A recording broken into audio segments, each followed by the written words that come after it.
Hi, I'm Caden, here with my brother, Cal, and you're listening to Eating W's. eat the W. That's a W. Let's eat one. Let's eat one. That's a W. So, on today's episode of Eating W's, we have our NFL Championship game recap. There was two great games that happened this weekend, two more very close games because apparently it's not a playoff game unless it's decided by 3 points this year. Good lord, it's just always heart racers. But before we jump into those reactions, I got a quick another news update for all of the hirings and retirements that happened this past week. So we'll fly through those real quick. First of all, the Ravens hired former Michigan defensive coordinator Mike Macdonald as their new defensive coordinator. The Vikings officially hired Cam Kwesi-Adofo-Mensah as their GM. I talked about it last week as a pretty sure it was going to happen, but wasn't official. Now it is official. Have you heard anybody say his name yet? Is that actually how you say it? I think it is. I mean, that's exactly how it looks, so I've not heard it, but I think it's pretty accurate. I'm just going to, like I said, I'm just mostly going to call him Cam because I wouldn't be surprised at all if I was completely butchering his name. But the Vikings are also down to what seems to be 3 head coaching finalists, which is DeMeco Ryans, the San Francisco 49ers defensive coordinator, Kevin O'Connell, the Los Angeles Rams offensive coordinator, and Jim Harbaugh, who is, of course, the head coach of Michigan. I can't believe you guys are going to get Harbaugh. We probably, to be honest, I mean, half the fan base has already pretty much decided he's there. I know, I could see it happening. He's not my favorite option. The private plane to Michigan to bring him to Minneapolis, that's, I mean, you don't do that for guys unless you plan on them being there. In fact, he's ironically, out of those 3, pretty comfortably my least favorite. I know. I wanted an offensive-minded guy, so O'Connell was my second favorite. And then I really, really like what DeMeco Ryans has been able to do there in San Francisco. And he seems like a guy who would probably not hold back the offense kind of the way Zimmer did, so I'd be more than fine with getting DeMeco Ryans. And I wouldn't hate Harbaugh, but yeah, you're supposed to go young. That's the trend. Exactly. I really wanted to go young. You're diving back into the history pool. Yeah, Cam is a very young analytics guy, so I don't know why he would go. Is not analytics at all. He's very old school. I don't know. I don't understand the Harbaugh thing. Cam was working as something, I can't remember exactly who it was, in San Francisco during the Harbaugh heydays when they were good. Okay. Maybe something there, but we'll have to see. Nothing's official yet, but it is kind of looking like Harbaugh. Moving on, the Bears hired former Colts defensive coordinator Matt Eberflus as their new head coach shortly after hiring Ryan Poles as their GM. And they also hired Luke Getsy, the Green Bay Packers quarterbacks coach, correct? Quarterbacks coach as their new offensive coordinator. So going within the division there. That's interesting. Speaking of in the division with the Packers, the Broncos hire Packers former offensive coordinator Nathaniel Hackett as their new head coach. Interesting pickup there in my opinion, because this is probably just some bias and not really knowing much about the Packers, but it didn't really seem like Hackett did much in that offense. They just signed him to help their chances to get Rodgers. Yeah, I mean, no. if they were looking for something to boost their chances, that the one thing that has really come out about it is that even though he didn't call plays in Green Bay, a lot of the players have said how much they enjoy playing for him. That he's a great players coach, and that the players will play hard for him as he learns to call plays, which he did call plays in Jacksonville when he was the Jacksonville offensive coordinator. So it's not completely, foreign to him. It's just he's been about 2-3 years where he's had a pretty easy ride with LaFleur and Rodgers calling the plays. Yeah, interesting pickup, but we'll see if it works out for them. I kind of like the Broncos. They're one of my favorite AFC teams, so I hope it works out well for them. I don't know what it is about them, but I like them.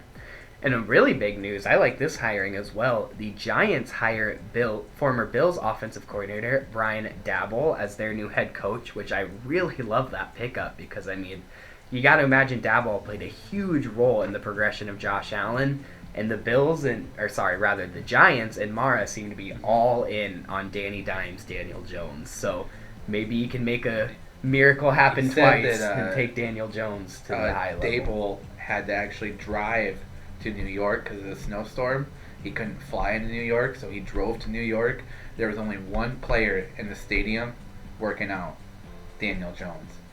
So I don't know. I mean, That's good to see. he made it through the snowstorm also to get to able to work out and do some practices. Not the biggest Daniel Jones fan, but I love a hard worker for sure. And then the Las Vegas Raiders hired Josh McDaniels, the former Patriots offensive coordinator, as their new head coach, as well as hiring Dave Ziegler as their new GM. So they knock out both of their positions this week. Both of them former Patriots. Very surprised by the Josh McDaniels pickup when Rick Biashi, what's his name, Biashi? Yeah, when Rich Biashi was right there. I mean, he played great, or he coached well for them. What his first name was? Is it Richard Biashi? It's Rich, I think. Rich Biashi. Yeah, but he coached well for them. I mean, he took them to a playoff spot as an interim head coach, not even to mention all the other controversy that they dealt with. I really thought they'd keep him. I almost kind of feel bad that they didn't, but there's been a report that the players were upset that he was dismissed. He wasn't even given a shot. Wow. Yeah. So that's really bad. You hate to see that. And the Raiders went for the home run hire in Josh McDaniels, and as far as I know, he's still the head coach because last time he got a head coaching job, he quit. Remember that? You remember he got the Colts job and then immediately turned tail 2 days later and went back to New England. No. And it's funny because you know who hired Matt Eberflus to be the defensive coordinator in Indianapolis? Josh McDaniels. And then Frank Reich just decided to keep him because he was like, yeah, that's a pretty good hire. And now look, what an interesting turn of events. events. It is a little bit coincidental that Josh McDaniels and Eberflus both got head coaching jobs. Huh. When it was McDaniels that originally hired Eberflus in Indianapolis for his 2 days he was in Indy. For the 2 days he was there. That's actually really funny. I didn't know that. Yeah. But we'll see if the risk pays off for them. And then now on to retirements. We got two huge ones, of course. Big Ben Roethlisberger, inevitably officially retired. It kind of was looking like it was going to happen, but now it is fully official. And on a little more of a surprising note, compared to Roethlisberger, Tom Brady officially retires. Mm-hmm. He said it himself. When we were planning for this, I was going to say he officially retired, but now he truly has officially retired. Tom Brady will no longer be in the NFL next season, which is crazy. I mean, he said himself he wanted to play till 45. He had a pretty decent season with the Bucs. He was 44. So I thought he'd play one more season. I thought he'd get to 45, but apparently his wife, his supermodel wife, that he's sadly going to have to spend all that time with now. But apparently I've heard that she really wanted him to retire, so that must have played into it. His family must have wanted him to retire, so... He said family was going to have the biggest impact on the decision. Yeah. So I know I, at least, and we give Tom Brady a lot of crap, but mad respect for Brady. Anybody with 7 rings is the GOAT. I mean, I hate to say it. Look how impossible it is to get one. Look, I mean, the Packers have one of the best quarterbacks of all time, won Super Bowl. The Titans have one of the best running backs in the NFL currently, no Super Bowl appearances. I mean, that just shows how hard it is. It doesn't matter if you're one of the best at your position. It shows that it takes a whole team and still be competent at those positions, at those skill positions and key ones, like quarterback. And, man, much respect. What can you say that hasn't already been said about him? Exactly, I mean, yeah. In a football stance, as a student of the game, it was you watched in awe as he was making history. And you knew it every time. It was like, wow. I mean, it was irritating to have him go, but then at the same time, he was just always it was there, almost bittersweet because it was like, it's annoying that he's going all the time, but it's also amazing that he's going all the time because it's so hard to get there and win it. Every year it'd be like, not this year, and then it'd be like, oh, it's Never this mind. year. Yeah. Here he is. Here we are in the Super Bowl and he's in it. Not this year. It's actually true this time, and not next year at least. We'll see. I feel like he'd almost come back, but he's quite old, so I don't know about that. But as for now, Tom He's just Brady gonna get fat. Tom Brady is retired. He's going to totally ditch Probably the will. TB12 method. He's going fast food, sodas, drinking. I saw a tweet that was like, I can't wait to see Tom Brady's reaction to eating a strawberry for the first time. And it's true, he probably has There's it. probably a bunch of stuff that he had. Well, I mean, he had a normal college life. I'm sure that he, It's true. I don't think he was just like this the whole time. Like just the alpha athlete yeah, the entire time. obviously he would have been a first-round pick if he was. That's a good point. You've seen the picture where he's got the straight dad He bod. just, of yeah, the- of looks the like an draft prospect. average Yeah. Joe out there. It's a hilarious picture. I love that picture. But now that we're done rambling on about the news, we'll get to the games. First off, we got the afternoon game with the Bengals, who went to Kansas City to take on the Chiefs. And in Kansas City's second overtime game in a row, the Bengals pick up the win on a game-winning field goal by none other than cold-blooded Evan McPherson. And man, this was like a weird, like, Freaky Friday role reversal situation because all these past years with Mahomes, 2019, 2020, you see Mahomes staging these huge comebacks, these miraculous comebacks, especially in the playoffs and even in the Super Bowl. But all of a sudden, the Chiefs are the one who had the comeback staged on them. I want to say they were up by like 17 points at one point in the first half and end up losing on a game-winning field goal in overtime. 21-3. So 18, I'm pretty yeah. sure, yeah. That sounds about right, yeah. And the second half, the bad Chiefs team showed up. The one I kept talking about all season. they showed up at finally the came worst back to possible bite 'em. time because they didn't score a single point. I take that back. And then they got a field goal to tie it. Something like that, But yeah. they didn't get a touchdown all second half. They got the ball first in overtime, which, what they said last week. Oh, that decided the game, let it come down to a coin I flip. kind of thought it would when I saw that. And it kind of did. It was like, I thought that. I was like, well, the Chiefs won. They won the coin toss. They even posted it on Twitter. We won the coin toss. Really? That was their last tweet. That's funny. They haven't I know tweeted that. since. let me think. I'm trying to remember the stats. So in the second half in overtime in that game, I want to say Mahomes was like around 50% completion rate, 83 yards, 0 touchdowns, 2 interceptions, I think. So And- just bad. So here's what happened. I can't remember who to give this credit to, but I was reading a tweet today that the Bengals dropped 8 into coverage over 80% of the time in the second half. And Mahomes just never adjusted to it, which is crazy because it's so easy to adjust to that. You just have to be patient and usually take the small chunk plays. But he wants to hit that home run so bad. He went up there just swinging as hard as he could, and he threw 2 picks. Well, ironically, that you say that where you take the small chunk plays and checkdowns.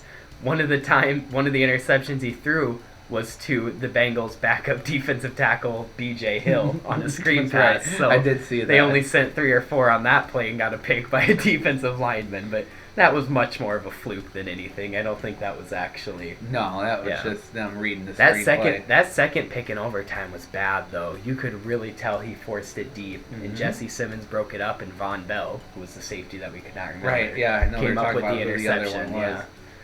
So it was a great game to watch across the board. I mean, the Bengals offense came out really slow, but then caught fire and just never slowed down in that second half. Samaje Perine picked up a 44-yard touchdown off of a screen. I was talking about him last episode. Their games were almost similar because the Chiefs went up big in Week 17. The Bengals came back and won it with a field goal. The games are very similar. Yeah, I see what you're saying. And the now. same thing happened. The Chiefs went up pretty big. Bengals came back, tied it, won it with a field goal. And man, I just don't get why there isn't more hate on Mahomes right now, because he choked. He had multiple chances to not only put that game out of reach, but then also put the game away, and he didn't. He threw that game. He really Yeah. Everybody was so hard on Rodgers last week for not playing a very good game, which he didn't. I'll say he didn't play a very good game. It was not one of his best. But he didn't have any interceptions nor any touchdowns. So I mean, he didn't play very well, but I don't know if he lost our team the game. Yeah. I think the only reason Mahomes almost lost the game for him. Mahomes isn't getting more heat is because he had such a great first half. Because he had an insane first half. He had like 200 yards and 2 or 3 touchdowns in the first half. So yeah, it was 3. I'm pretty sure because they had 21 and never scored another touchdown. Yeah, that sounds right. So overall, like I said, it was a great game to watch. I was kind of in shock, especially like Callan mentioned, once the Chiefs won that coin toss. I thought that was it, but the Bengals were able to outlast this AFC super team, and now they not only won their first playoff game in like 30 years earlier this year, but they are now going to their first Super Bowl, and what I gotta imagine. In 33 years. 33 years, yep, yeah. 1988. Dang, that is insane. So good for them. That's a Almost young had team. A repeat. It was in '88. It was Bengals Niners. Dude, I feel bad for the AFC because you got Mahomes is still pretty young on that Chiefs team. Joe Burrow and the Bengals. You got Justin Herbert and the Chargers. Josh Allen and the Bills. That's going to be a very top-heavy division for the next good decade. It seems Mac like Jones in New England.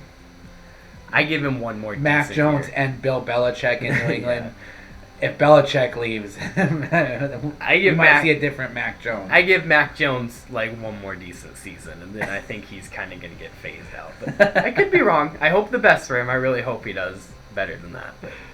So now moving on to the night game in the NFC Championship side of it. We had the 49ers head to Los Angeles to take on the Rams in SoFi Stadium. And again, the Rams pick up a win by only 3 points. And another comeback. The Niners were up 17-7 halfway through the fourth quarter. And the funny part about this game is the quarterback who was throwing the game this time wasn't Jimmy G, but Stafford was trying to throw the game more than anybody. Trying to do everything he could. He started out slow and then picked up a little bit of roll kind of through the second and third quarter, but then just had an awful fourth quarter. I mean, his biggest play was a check down to Cooper Kupp that Cooper Kupp found some room and took for like 40 yards, and that was the only overly great play the Rams even had in that fourth quarter, but they still picked up 13 points, which was crazy to see.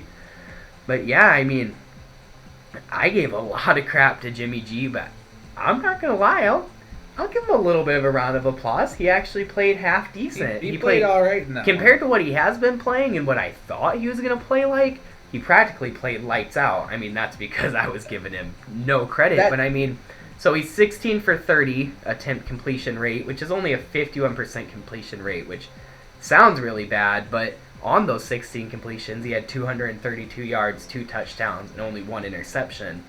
And that 1 interception was just in total desperateness. Mm-hmm. So, yeah, you almost barely even count it. But I was just amazed by how stout of a defensive battle it was, because I thought the Rams' offense was going to catch some fire and just totally take out. It was crazy. I can't believe the Rams only put up 20 points, and that is kind of the marquee reason why I want DeMeco Ryans, because he's got a decent defense there, but he coached a hell of a game and schemed it up almost great. all of those players. I mean, the most out of them. So he must have that same, players want to play hard for him kind of thing. Yeah. I mean, like I said, good on Jimmy G, but I think Kyle Shanahan. It might be Shanahan and not Jimmy G. I think he got so used to bad quarterback play that he factored it into winning. So when Jimmy G had a half decent game, he was like, I don't know what to do. I'm so used to making up for his quarterback play that throwing him off. But so no, just kidding. He was the offensive coordinator for the Falcons for 28-3 against New England. He was the head coach of the Niners when he played the Chiefs, and the Chiefs were down 20-10 in the fourth quarter.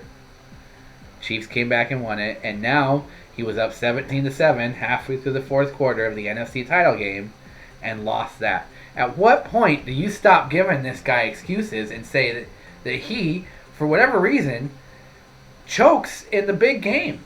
I mean, that's rough. I don't know if it's PTSD from Brady in New England, because 28-3 was bad. That was bad. 10 points, losing a 10-point game is not that big of a deal. That's only a 2-score game. I mean, I Yeah, don't feel like yeah. that's, but when you had the 28-3 debacle, every time you lose a lead, that's going to get tied back to it. It's just Yeah. going to be, now there's this connected with this. Now look at that. Look at the 3 I just listed off right there. I mean, I feel like it's going to follow him, and it seems to be continuing to follow him. In his head. He somewhat, yeah. can't buck the trend. I mean, if San Francisco went and won this game, not as big of a deal then. I think that maybe the trend is bucked, but he let him come back, let him tie it, and then let him go up. And for whatever reason, Jaquiski Tart did not want to win that game. And I don't know why.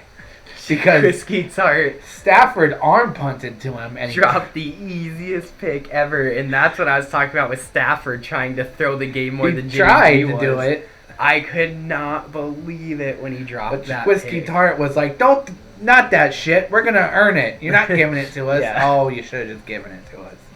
Kyle Shanahan said, "Don't catch it. I need to choke. I need to choke. I need to choke." From now on, if the Niners are up, if they keep D'Amico Ryans, if he doesn't go anywhere as a head coach, from now on, if the Niners are ever up by more than double digits, they just have to have Shanahan leave and have D'Amico Yeah. Ryans step in as You head know the coach. reason they beat Green Bay? Green Bay led for all of regulation. Led or tied for all of the And then the of game-winning field regulation. goal at the end. Yep. Yeah. We never were behind until the end of the game. So, of course, we never had a chance to come back. All I gotta say, love seeing Stafford in the Super Bowl. Stafford being there is awesome. The Rams literally went Super Bowl or bust. Like, I don't think they have a first round pick till like 2024 or 2025. 24 is their It's going to be a while before they have another first round pick. So I hope they get the Super And Bowl it's been a while. because they put all their They chips. haven't had one since Goff. Oh my God, was Goff their last Goff one? was That's their what I was last gonna one. say. Because they kept trading it or trading out, and now they kept trading it for future They, guys. they saw how Goff played out and they're like, yeah, this draft thing Like, don't that didn't work. This Draft draft and thing develop. don't work. F that. That shit don't work. My final thing for this game is just thank the Lord somebody took him down. I know it's ironic that he finally played one of his better games of the postseason and then lost. Jimmy G. Oh, I thought you were Thank- talking about Jackson Mahomes. No, and also Jackson Mahomes. Like we said last time, that's a whole other story. But the fact that we don't have to see Jackson Mahomes at the Super Bowl is also Oh, something God. to thank I the didn't even Lord think about that possibility. So again, a great week of NFL playoff football, and at Being this only point, 2 games, they at were this both point, very you got to exciting. imagine this Super Bowl is going to be one of the best ones ever. Speaking of the Super Bowl, the next episode you guys will see is actually going to be our Super Bowl preview and prediction for the Super Bowl, and then we are going to have a bye week through the Pro Bowl. We're not going to do anything during the Pro Bowl week, and then we'll come back after the Pro Bowl. NFL players don't do anything during Pro Bowl week. Why should we? NFL players barely do anything during the Pro Bowl games. I think they try harder. I think some of those players try harder during the skills competitions than they do during the actual game. Those are almost more fun to watch. Those are hella fun to watch. I love watching the skills competitions. So, like I mentioned, no episodes next week. There will be an episode up on Friday, most likely, but none after that week, and then we'll come back strong the week after that and kind of explain what we're going to do over the off season in those episodes in 2 weeks. So, thank you all for watching, and until next time, don't forget to eat the W.